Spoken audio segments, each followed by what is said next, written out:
ETF index mutual funds నేర్చుకుని stock మార్కెట్లో రాణించాలనుకుంటున్నారా? వెంటనే ఈ నెంబర్కి కాల్ చేయండి. ప్రతి ఒక్కరు కూడా బడ్జెట్ గురించి ఎదురు చూసిన వాళ్ళే అని చెప్పొచ్చు. అండ్ ఎస్పెషలీ మనం మాట్లాడుకుంటే డిఫరెంట్ కేటగిరీస్ ఉంటాయి. అండ్ ఎడ్యుకేషన్కి ఎలా ఉంది, ఎంప్లాయ్ చేసే వాళ్ళకి ట్యాక్స్ పరంగా ఎలా ఉంది, అండ్ ఎస్పెషలీ ఉమెన్కి సంబంధించి ఎవరైతే ఆంటర్‌ప్రెన్యూర్ జర్నీని మొదలు పెట్టాలి అనుకుంటున్నారో వాళ్ళకి సంబంధించి ఏమైనా కొత్తగా స్కీమ్స్ వచ్చాయా అని చూస్తున్న వాళ్ళు కూడా ఉంటారు. సో లక్పతి దీదీ స్కీమ్ ఏదైతే ఉందో ఇది మహిళలకి ఎవరైతే ఇండివిజువల్గా నా సొంతంగా ఫైనాన్షియల్గా నేను స్టేబుల్గా ఉండాలి అనుకునే వాళ్ళు చిన్న వ్యాపారాలు చేస్తూ ఉంటారు. అలాంటి వాళ్ళకి లోన్ ఇస్తూ ఇంట్రెస్ట్ లేకుండా అని అనౌన్స్ చేయడం జరిగింది. ఇంతకీ ఈ స్కీమ్ ఏంటి, ఇది ఏ రకంగా ఉపయోగపడుతుంది అంటారు, దీంట్లో ఎవరెవరికి ఎలిజిబిలిటీ ఉండే అవకాశం ఉందంటారు సార్? మహిళల్లో ఆర్థిక భద్రత, అదేవిధంగా ఆర్థిక స్వావలంబన ఈ రెండూ తీసుకొని రావడానికి కేంద్ర ప్రభుత్వం ప్రవేశపెట్టినటువంటి అత్యున్నతమైనటువంటి పథకం దీదీ యోజన స్కీమ్. అంటే ప్రతి ఒక్కరిని కూడా లక్పతిగా తయారు చేయాలనే ఉద్దేశంతో ఈ యొక్క లక్పతి దీదీ యోజన అనేటువంటి పథకాన్ని ప్రవేశపెట్టడం జరిగింది. ప్రతి ఒక్కరు కూడా స్వయం ఉపాధి సంపాదించాలి, ఆర్థికంగా భద్రత కలిగి ఉండాలని ప్రతి ఒక్కరు కూడా కోరుకుంటారు. కానీ వాళ్ళు వ్యాపారాలు చేయడానికి సరైనటువంటి రుణాలు బ్యాంకులు అందించడం అనేది జరగదు. అది కూడా వడ్డీ లేని రుణాలు బ్యాంకులు అందించడం అనేది జరుగుతుంది. ఈరోజు మగవాళ్ళు సంపాదించేటువంటి సంపాదన ఇంటికి చేరుతుందో లేదో తెలియదు, కానీ మహిళలు సంపాదించే సంపాదన ఖచ్చితంగా ఇంటికి అదేవిధంగా వారి యొక్క పిల్లలకు ఉపయోగపడి తీరుతుంది అనేటువంటి ఉద్దేశంతో వారికి స్వయం ఉపాధి అవకాశాలు, ఆ స్వయం ఉపాధి ఏర్పాటు చేసుకోవడానికి అవసరమైనటువంటి రుణాలు, ఆ రుణాలు కూడా వడ్డీ లేనటువంటి రుణాలని సుమారు 5 లక్షల వరకు కూడా అందించడానికి ఈరోజు ప్రభుత్వం ఒక చక్కని స్కీమ్ తీసుకొచ్చిందండి. దీని ద్వారా వాళ్ళు అంటే ఈ డబ్బులు తీసుకొని కేవలము ఆ డబ్బులను ఉపయోగించుకోవడం కాదు, అంటే వీళ్ళు తీసుకున్నటువంటి రుణాన్ని తిరిగి చెల్లించాలి, కానీ వడ్డీ ఉండదు.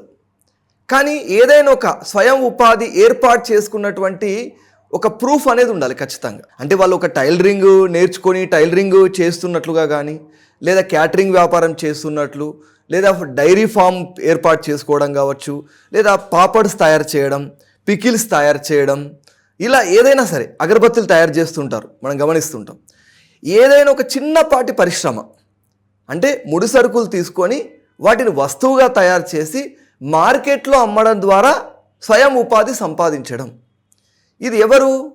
ఒక డ్వాక్రా మహిళలు 10 మంది కలిసి ఏర్పాటు చేసుకునేటువంటి ఎవరైనా డ్వాక్రా సంఘంలోని సభ్యురాలు ఈ యొక్క దీదీ యోజన అనేటువంటి పథకం ద్వారా సుమారు 5 లక్షలు పొందడానికి అవకాశం ఉంటుంది. ఎందుకంటే ఆ 10 మంది ఏర్పాటు చేయడం ద్వారా ఏ ఒక్కరు తప్పు జరిగినా కూడా మిగతా వాళ్ళందరూ కూడా బాధ్యులయ్యే అవకాశం ఉంటుంది అనే ఉద్దేశంతో ఇది ట్రాన్స్పరెన్సీగా జరగడానికి అవకాశం ఉంటుంది. ఈరోజు మహిళా సంఘాల ద్వారా తీసుకునేటువంటి రుణాలు 98% రికవర్ అవుతున్నాయి. కారణం ఏంటి అంటే అలాంటి రెస్పాన్సిబిలిటీ, అకౌంటబిలిటీ అనేది ఆ సభ్యుల మధ్య ఉంది కాబట్టి ఒకరికొకరు సహకరించుకుంటున్నారు, ఒకరికొకరు మోటివేట్ చేసుకుంటున్నారు. కాబట్టి ఈరోజు లోన్స్ ఎఫెక్టివ్గా యూటిలైజేషన్ జరుగుతుంది. అందుకని ప్రభుత్వం ఈ స్కీమ్ అనేది డ్వాక్రా మహిళల ద్వారా మాత్రమే ఉపయోగించుకోవడానికి అవకాశం కల్పించింది. ఈరోజు మనకు మహిళలు ఈ యొక్క పథకం ద్వారా స్వయం ఉపాధి సంపాదిస్తే వాళ్ళ లోపల ఆత్మవిశ్వాసం పెరుగుతుంది. ఎందుకు అంటే వాళ్ళ యొక్క మాటకి విలువ ఏర్పడుతుంది, వాళ్ళ యొక్క నిర్ణయాలకు సమాజంలో ప్రాధాన్యత ఇవ్వడం జరుగుతుంది.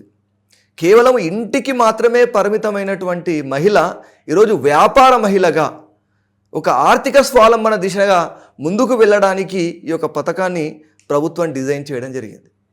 ఎక్కడైనా సరే, అది పట్టణ ప్రాంతాల్లో కావచ్చు లేదా గ్రామీణ ప్రాంతాల్లో కావచ్చు, ఎక్కడైనా మహిళ ఒక స్వయం ఉపాధి సంఘంలో సభ్యురాలుగా ఉంటూ తాను ఒక చిన్న మ్యానుఫ్యాక్చరింగ్ యూనిట్ ఏర్పాటు చేయాలి, తద్వారా నేను వ్యాపారం చేయాలి అని అనుకున్నట్లయితే ఖచ్చితంగా దీని ద్వారా లోన్ పొందేటువంటి అవకాశం ఉంది.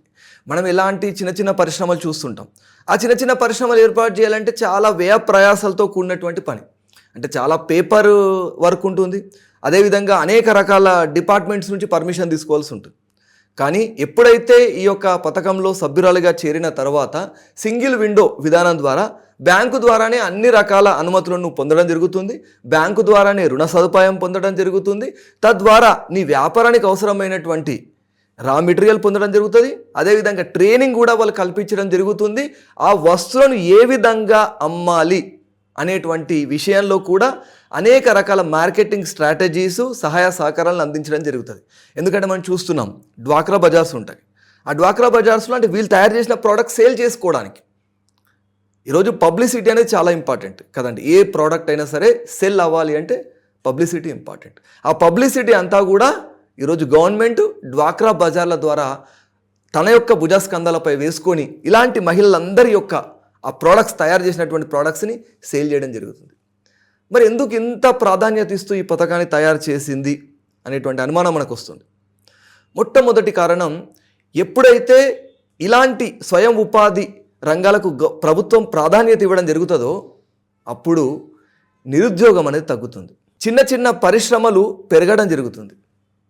అదేవిధంగా ముఖ్యంగా మహిళల యొక్క ఆర్థిక భద్రత, ఆర్థిక స్వావలంబన పెరిగితే ఆటోమేటిక్గా కుటుంబాల యొక్క ఆర్థిక ప్రగతి అనేది మెరుగుపడుతుంది. కుటుంబాలలో ఉన్నటువంటి పిల్లలు, వాళ్ళ యొక్క అవసరాలు, వాళ్ళ యొక్క చదువులు, వాళ్ళ వైద్యపరమైనటువంటి ఖర్చులు వాళ్ళు చక్కగా పెరగడానికి, సరైనటువంటి జీవన నైపుణ్యాలు పొందడానికి, సరైనటువంటి కుటుంబ వాతావరణం ఉండటానికి, ఇవన్నిటిని కూడా ఒక మహిళ కేంద్ర బిందువుగా ఉండేటువంటి ఈ కుటుంబాలలో ఈ పథకం విజయవంతంగా అమలైతే ప్రతి కుటుంబం కూడా చక్కని అవసరాలు తీర్చుకొని జీవన నైపుణ్యాలు పెంచుకొని వాళ్ళ పిల్లలందరూ కూడా బాగుపడేటువంటి అవకాశం ఉంది, భవిష్యత్ తరం బాగుంటుంది అనేటువంటిది ప్రభుత్వం ముందున్నటువంటి ప్రధానమైనటువంటి ఉద్దేశం.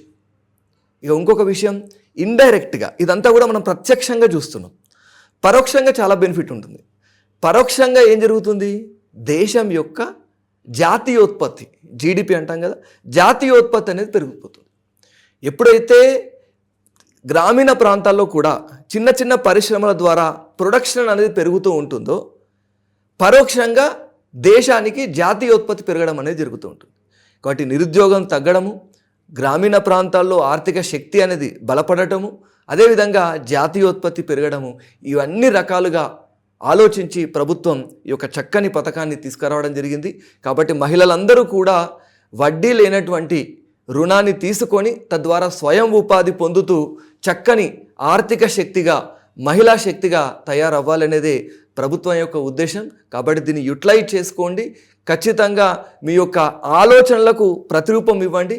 ప్రభుత్వము, బ్యాంకులు ఈరోజు చక్కని సహాయ సహకారాలని అందించడం జరుగుతుంది. మీకు ఇలాంటి కేంద్ర ప్రభుత్వ, రాష్ట్ర ప్రభుత్వానికి సంబంధించిన పథకాలు ఏ విధంగా ఎన్రోల్మెంట్ చేసుకోవాలి, ఏ విధంగా వాటిని ఉపయోగించుకోవాలి అనే విషయానికి సంబంధించి మీకు ఏమైనా అనుమానాలు ఉన్నట్లయితే స్క్రీన్పై కనిపిస్తున్నటువంటి నంబర్ కాల్ చేసి మీరు నా యొక్క అపాయింట్మెంట్ తీసుకోవచ్చు. Thank you sir, thank you so much.